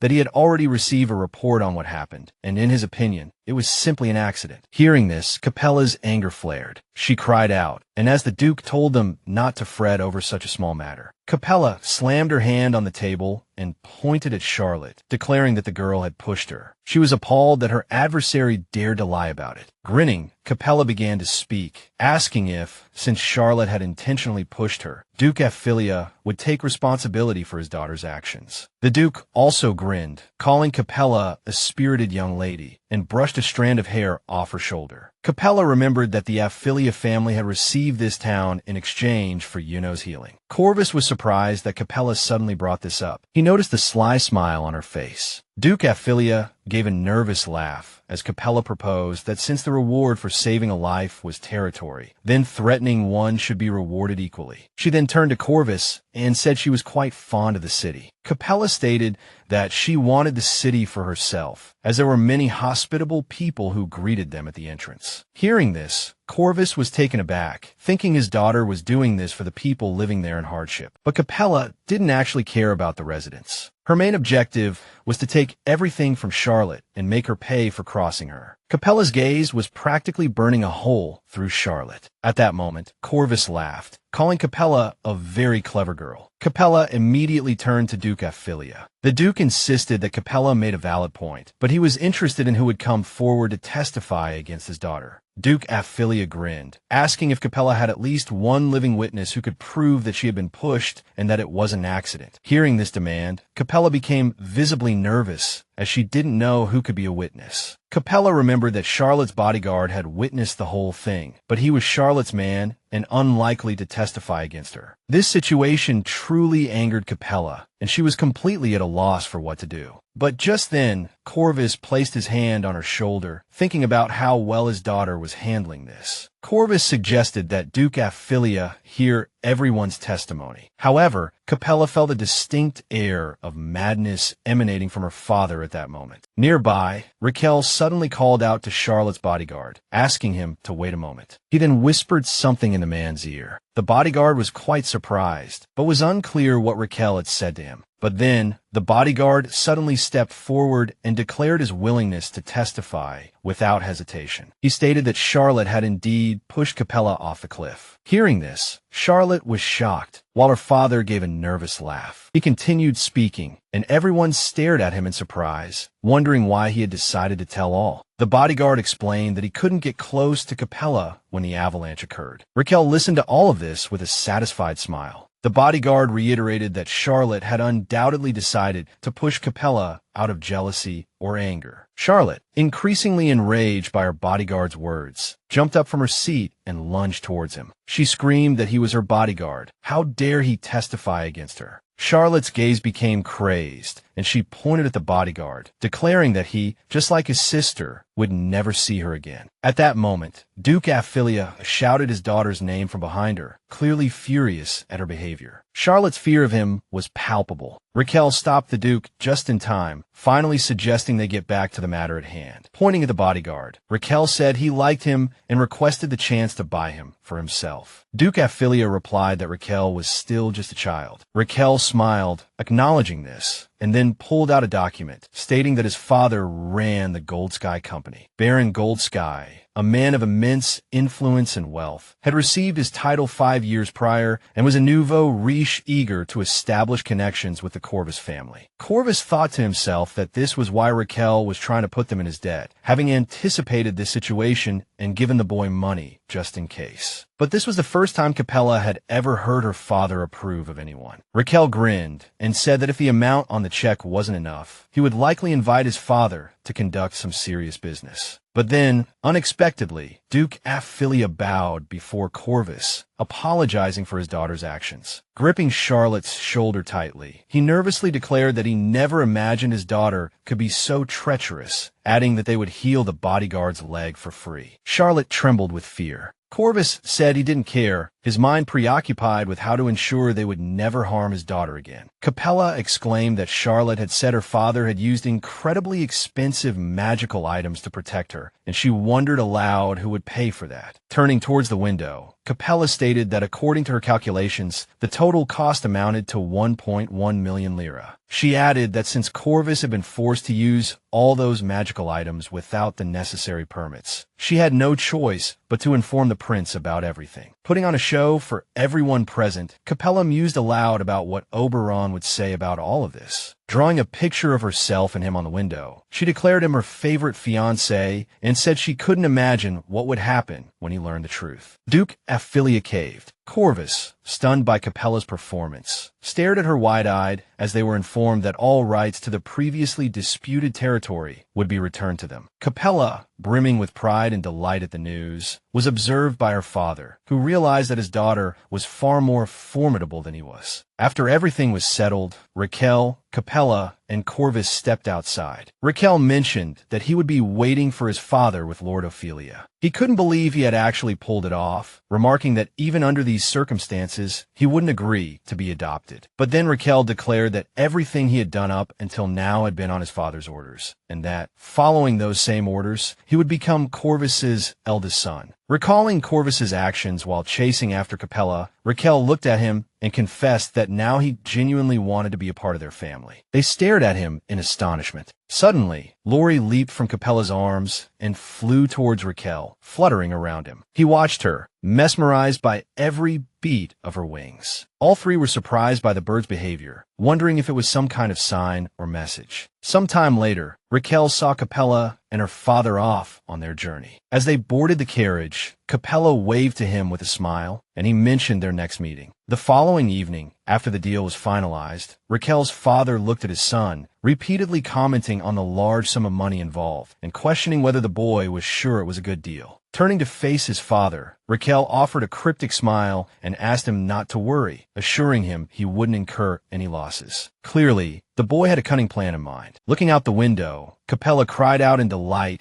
as their house finally came into view. Capella waved her arm excitedly out the window. Corvvis sighed, telling his daughter to be quiet for a moment, but then, looking at her contented face, he fell silent. He reflected on how much had happened during this trip and how his sweet daughter had shown a completely different side of herself. A loud, childish sneeze echoed from inside the carriage. As Capella turned around, Corvvis saw her eyes were red and her nose was starting to run. Upon arriving home, they immediately wrapped the girl in blankets, placed a damp cloth on her forehead, and began treating her for a cold. Her father couldn't understand why she hadn't said anything earlier. Corvvis was deeply worried about his daughter, who was coughing hoarsely and running a high fever. A maid turned to him and suggested he let her rest. Hearing this, Corvvis became furious, trembling with anger. He wanted to be with his daughter himself to help her recover. Annoyed by the maid's interference, he even considered firing her. Realizing she had no choice, Capella tugged on her father's sleeve and stood up, saying she wanted to eat the porridge he made for her. Touched by her words, Corvvis relented, agreeing that a father should take care of his child, and headed towards the door. Elisa watched her master and asked Capella if her father had ever cooked anything in his life. Capella, feeling half dead, replied that she didn't know. This amused Elisa. As she settled Capella into bed, she offered to prepare all the food herself and then swap it with her father's, who had already driven everyone out of the kitchen. The servants were bewildered by their master's sudden behavior. The maid assumed that Capella had sent Corvvis away so as not to infect him, thus taking care of him. Horrified by this thought, Capella quickly burrowed under the blankets, covering herself with a pillow. She declared that she clearly had a fever and needed to sleep now. Although this wasn't true, she simply wanted to avoid the conversation. Capella, flushed with embarrassment, hid her face under a pillow as Lori, her bird, circled and chirped incessantly. She thought about how she never had a moment's peace, all thanks to her father. After a while, she finally drifted off to sleep, only to be roused by a knock at the door announcing a visitor. Sleepily, she opened her eyes. She got up and stretched languidly. Her fever had broken. She wondered where Lori had flown off to. Capella looked around, but couldn't find her pet. Just then, the door burst open and the young Prince Oberon rushed in, frantically calling her name. Juno was with him, standing at the doorway with Elisa, the maid, who told the prince he couldn't just barge in like that. Capella was surprised by her friend's sudden visit, but the boy was already striding towards her, explaining that he had heard she was running a fever. Oberon approached Capella, peppering her with questions about her health. He was clearly very worried, embarrassed. She blushed and tried to keep her distance. Elisa and Juno looked on, rather awkwardly. Capella asked him not to come too close, as she hadn't had a chance to bathe yet. The prince, however, was indignant, saying she couldn't bathe while she was ill. At that moment, Oberon called out to Juno, reminding her that Capella was a girl, and like any other, wanted to look her best in front of her beloved. Hearing this, Juno winked at him. Oberon, embarrassed, twirled a strand of his hair around his finger. Capella silently thanked her friend for rescuing her, though she would have preferred a different approach. Juno then reached out and smoothed Capella's hair, touching her forehead. Capella was surprised by the gesture. Juno smiled, saying that Capella's temperature had gone down, and it seemed there was no need for her to have stayed at all. Capella, however, caught Juno's hand and looked in her eyes, saying that wasn't true at all, as she was very happy Juno had come to see her. Juno stared at her for a few seconds before stiffening, replying almost indifferently that everything was fine. Then, forcing a smile, she explained that it was best she left, as she didn't want to disturb the reunited couple. As she left, Juno told Capella to take care of herself, her gaze lingering with concern. Meanwhile, in the kitchen, Lori was still circling Corvvis, who was busy trying to cook something peculiar. The dish looked and smelled rather unappetizing. The nearby servants and maids looked on with apprehension, ready to intervene and save their master in his kitchen if necessary, but they themselves were nearly choking on the fumes, and the entire kitchen was in disarray. There was a mess everywhere. Corvvis was frustrated because he couldn't seem to do anything right. Thinking of Capella, he knew that if she were here, everything would be different. Angrily, he gripped the spoon in his hand. Suddenly, the spoon clattered across the room. He knew he had to pull himself together and make porridge for his daughter. Just then, Corvus's attention was drawn to Lori, who was holding a basket of ingredients out to him. Looking at the bird, he suddenly calmed down, realizing he needed to start over. Following his feathered friend's suggestion, he took what he needed from the basket, the bird chirping cheerfully as he worked. Then, a girl's voice called out from the doorway, addressing the Duke. It was Juno, standing there with a small smile, watching him. Corvvis, noticing the saintess of the Aphilia family, asked if she had come to see his daughter. She confirmed this, then pulled something from her sleeve, handing the Duke a strange envelope. Juno declared that it contained something very important. Corvvis stared at her in surprise, wondering what it could possibly be. Meanwhile, back in Capella's room, the prince stood before her. She shyly averted her gaze and invited him to sit down. He agreed and, without asking where, sat directly on her bed, much to her surprise, as she had gestured towards a chair. It was clear to her that Oberon was still just a child. He turned to her and asked, where did she plan to go in 3 years? Capella froze, having completely forgotten about that. Oberon jumped up from his seat, declaring that he had heard she was very intelligent, so he would study harder for her sake. He then suggested they both apply to the Heracles Academy. Capella remembered that in her past life, she had been sent to an online academy for girls, her father insisted on it, deaf to any protests and generally disregarding her opinions. And after Capella started her boarding school life, her relationship with her father had deteriorated significantly. So now she felt uneasy, Oberon explained that Heracles Academy was close to her home, cheerfully adding that they could be together more often. Hugging her pillow, the heroine thought that her father wouldn't agree to this, that he would decide to send her to a boarding school, which surprised the prince. He said that he thought Duke Corvvis would allow his daughter to go wherever she wanted, adding that his mother had told him it would be difficult for the girl otherwise. Holding his fiancé's hand, Oberon smiled, declaring that he would help persuade Capella's father and would do whatever it took. The heroine remained motionless, her face flushed crimson, because the prince's face was too close to hers, and he was still holding her hand. Capella decided to close her eyes and not look at him, blushing even more. Noticing this, the prince also felt embarrassed and immediately let go of her hand and apologized. The next day, the protagonist was full of energy, practically elated and dancing. Capella ran down the hallway, thinking that first she needed to thank Juno for visiting her, and then she suddenly remembered what the prince had said about Heracles Academy. It was an elite academy, attended not only by members of the royal family, but also by all sorts of talented people. It was where heroes were trained. Besides all the other advantages, she and Oberon would be able to be together. But the girl already knew what her father would say, since her academic performance was poor. However, there were still 3 whole years ahead, and if she changed her place of study, perhaps there would still be a chance to make up for lost time, and things might change. When Capella entered her father's office, he looked at her and said it was late, despite the fact that he just wanted his daughter to get some more rest. Though very worried, the girl finally made up her mind and announced that she wanted to study at Heracles Academy. When the man heard this, his hands started to tremble. Corvvis put his teacup back on the table, unsure of how to respond. His daughter called out to him, but he didn't answer, thinking that as long as she was happy, he could live forever. He was only afraid of one thing, that his daughter would be in danger again. Capella looked at her father suspiciously, realizing that he had entered cowardly mode again, because he had been ready to declare war earlier, and now he was afraid to send his own daughter to the academy. Smiling, the girl looked into her father's eyes, reminding him that he had said he wanted to become stronger and promised to study even harder in the future and make a greater contribution for him. Corvvis adjusted his glasses and reluctantly agreed. He suggested hiring a tutor for his daughter under the circumstances. Capella felt like a winner and was overjoyed. He added that he sincerely hoped his daughter would get along well with the tutor in the near future. He decided to introduce his daughter to her, a tutor named Maria Bell, a young girl with large breasts and long pink hair. She greeted the girl, saying it was nice to meet her, but the protagonist was surprised by such a teacher, whose perfume could be smelled from afar. Corvvis explained that the girl was a graduate of Heracles Academy, and Juno, who was also present, had brought the tutor. Maria Bell said that after graduation, she had married the now-deceased Marquis Raquel. The girl was supposed to manage his territory, but she couldn't cope with such a heavy workload. The tutor decided to start immediately, suggesting they first study the world situation. But Juno turned around and declared that she was leaving, as she didn't want to interrupt her friend's studies. Capella rushed to her and grabbed her hand, stopping her. The girl asked her friend if she really didn't want to study together, explaining that she had only come to introduce the protagonist to Maria Bell and then ask her friend to do her best to get into the academy. Still holding Juno's hand, she asked where she planned to go to school in 3 years. Although Capella herself knew that in her past life they had entered the same online academy together, now the protagonist intended to enter a completely different school. The saintess forced a smile and admitted that her father was preparing the most suitable career path for her. But then Capella threw herself into her friend's arms. She didn't want to leave her alone. Juno just stood there, not understanding what was happening. The protagonist suggested that Juno study with her and then turned to her father for permission. He looked away, replying that she could do whatever she wanted. Hearing these words, the tutor suddenly giggled, her face flushing. Then she went up to the girls, smiled, and hugged them, saying that she was also happy to have 2 students instead of 1, and that it would be good for the girls. Maria Bell looked at Juno and said she would tell Duke of Philia about it, asking if the girl agreed. Hearing this, she looked extremely frightened and then took her friend's hand. She wanted to know if Capella was sure about her proposal, but Capella simply smiled back, insisting that she was absolutely certain about everything. While the girls were talking, Corvvis looked at Maria Bell with a strange expression, as if trying to see something or someone in her. The woman smiled and clapped her hands, inviting the girls to learn more about the border territories of Raquel. Opening a map, she began to explain all the necessary information to her students, which wasn't difficult to remember. Capella saw a familiar city on the map and, pointing her finger at it, said that she had been there, that it was Albert Lawn. Maria Bell mentioned that the place had recently been returned to her family. The protagonist smiled, looking at the map and thinking that her father was a good ruler after all. Juno looked at her friend with a slightly tense and displeased expression. Maria Bell clapped her hands, declaring that they were getting distracted, and continued her story, mentioning the poor crops and lack of minerals. The girl mentioned the exquisite embroidery and the developed lace weaving. The governess said that because of this, she had asked her husband to support the local craft, and that was all she did. Maria Bell boasted that many people still spoke of her accomplishments, which made her feel embarrassed. Capella was surprised, as it seemed to her that lace was small and not worth selling at a high price. Juno replied that she had heard lace dresses were quite expensive. In addition, Raquel lace had a reputation for excellent quality, and Capella mentioned that her family also liked such garments. Maria Bell drew attention to the protagonist's dress, saying that there was lace on her clothes too, and she immediately began to examine it in surprise. Juno smiled and said that Capella always dressed beautifully because she was the Duke's most beloved daughter. All of this greatly surprised the protagonist. These little things had changed women's fashion so much. Maria Bell looked at her in confusion and then suggested discussing lace another time. That evening, Capella sat at the table with her father, sharing her impressions of the teacher, saying that she liked the teacher very much, and that the teacher could see the potential in that craft. Corvvis seemed to breathe a sigh of relief, thinking that the two of them got along well. The girl didn't understand these thoughts at all. He then asked his daughter if she liked Maria Bell. She replied that yes, she did, because the woman was indeed a good teacher. After this, the protagonist faced an extremely unexpected question. How would she react if Maria Bell suddenly became her mother? This question completely bewildered the girl. The man looked at her, waiting for an answer. Observing her reaction, after just a few seconds, Capella jumped up from her seat and slammed her palm on the table with all her might. Looking directly into her father's eyes, she asked him what he meant. Corvvis calmly explained to his daughter that the woman had been recommended to him as a marriage candidate, and if his daughter liked her, he could agree. But after that, Capella took back her previous words, practically screaming that she didn't like Maria Bell at all. Completely calm and without panic, her father reminded his daughter that what she was saying now was the complete opposite of what she had said earlier. But the girl continued to scream, explaining that she didn't like her. Hearing this, the man looked at his daughter in surprise. It seemed to him that Capella had suddenly taken on an adult tone. She became tense, realizing that she had almost given herself away. Then she asked if this woman became her mother, then she would be his wife. The girl explained that such an important decision shouldn't be left to a child. He replied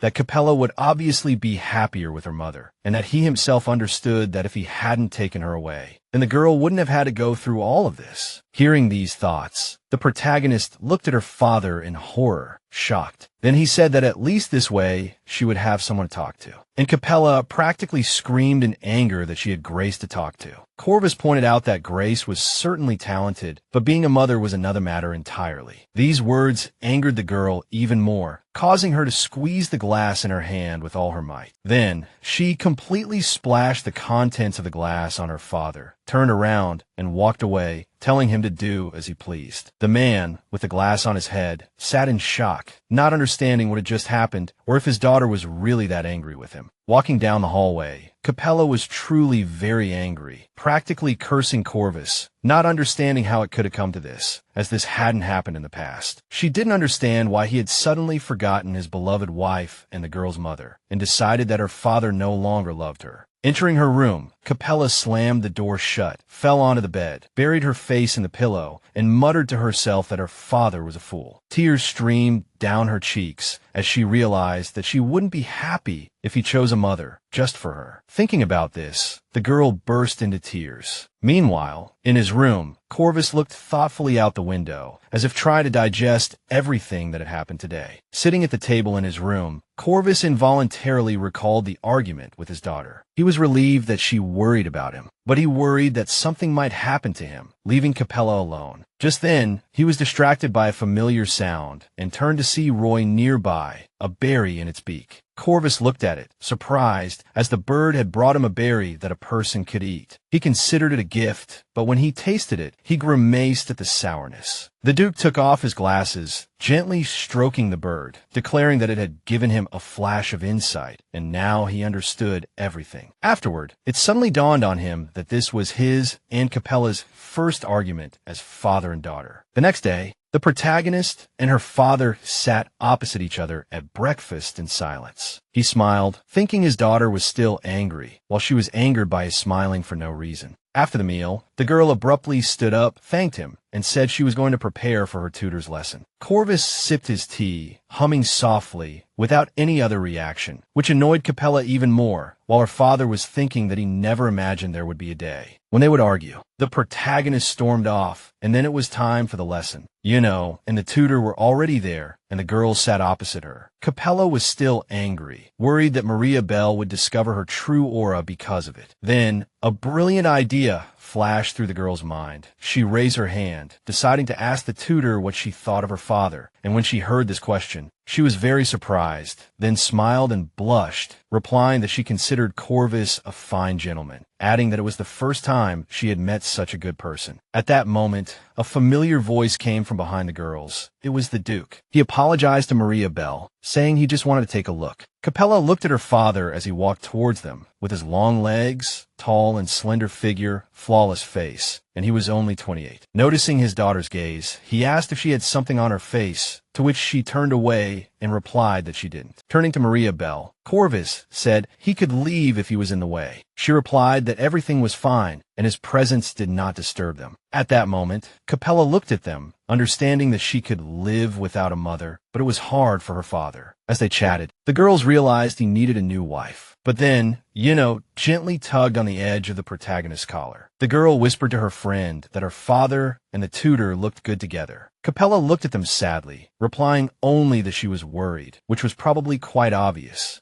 A few hours later, the protagonist sat doing her homework, but was still distracted, which Juno noticed as she leaned over her. She wondered if Capella was sure she didn't want her father to remarry, to which Capella, pouting, replied that it wasn't entirely true. She understood that if her father could find a new wife, he would obviously feel better, and her future would be brighter. Juno saw that her friend was very worried, almost trembling. At that moment, the girl saw the tutor's pen fall to the floor. Capella picked it up, guessing that she hadn't left yet, while Juno guessed that she was reporting to her father about the lesson. The protagonist took Juno's hand and said they were going to her father's office, but Juno held on to her friend, averting her gaze as if she knew something. When they arrived, they stood at the door, as if waiting for something or trying to hear the sounds inside. The protagonist was about to knock, but Juno stopped her, reporting that strange sounds were coming from inside. The girls carefully opened the door, peeking into the dark room from the corner of their eyes. There they saw the following scene. Corvvis was sitting on the sofa, and Maria Bell was leaning over him, placing her hand on his face, asking him not to be so stubborn. After seeing this, the protagonist rushed back to her room, burying her face in her pillow,